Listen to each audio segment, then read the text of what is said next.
Issara Konaté, directeur général des Ivoiriens de l'extérieur. L'accueil, c'est relatif à des Ivoiriens qui se reviennent en Côte d'Ivoire pour la plupart. Après, dans une opération d'évacuation sanitaire qu'on appelle généralement l'OIM, plusieurs pays africains ont bénéficié de cette opération. Cela permet aux migrants qui sont en situation d'extrême vulnérabilité de revenir vers les pays d'accueil, vers les pays d'origine, pardon. Et c'est dans cette occasion que 151 personnes sont aujourd'hui revenues en Côte d'Ivoire.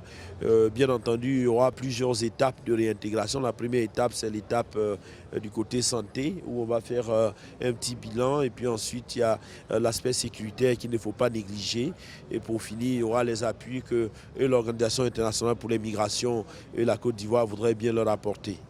Alors, quand je parle d'appui, l'OIM donne 100 € d'appui pour retourner en famille.